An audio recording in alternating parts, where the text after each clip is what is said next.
Tripura's SC and Welfare of Minorities Minister Sudhanshu Das strongly condemned the Bangladesh government's decision to hold the construction of what was poised to be the country's tallest Lord Ram statue.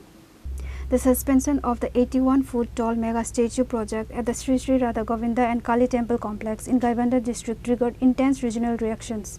Minister Das claimed the decision highlights the rapid radicalization of India's neighboring country.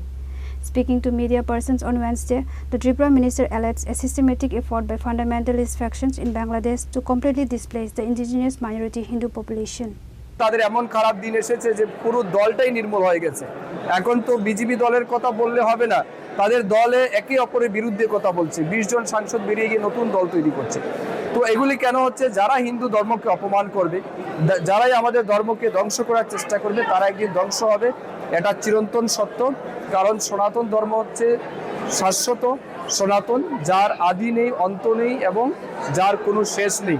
সূর্য যেমন প্রতিদিন উঠে অন্ধকার দূর করে, ঠিক তেমনি সনাতন ধর্ম প্রতিদিন নতুন রূপে নতুনভাবে আমাদের সামনে উদিত হয়। তো এই ধর্মের শেষ হবে না।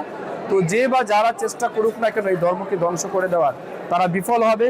বাংলাদেশের মানুষ হয়তো আজকে অনুভব করছে না, যেদিন মাথা রাখবেন সনাতন ধর্ম শেষ হয়ে যাবে, হিন্দু ধর্ম শেষ হয়ে যাবে, সেদিন বাংলাদেশে আর মানুষ থাকবে না। সেদিন বাংলাদেশ কি বল নরকঙ্কালের স্থান হবে।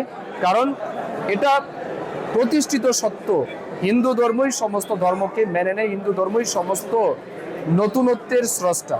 অতএব এটাকে যারা শেষ করার চেষ্টা করবে, রামকে যারা অস্বীকার করবে, তাদের অস্তিত্ব বিনাশ হবে। এটা শুধু সময়ের অপেক্ষা। Reported by Pranav from Agartala, Chini Khorang.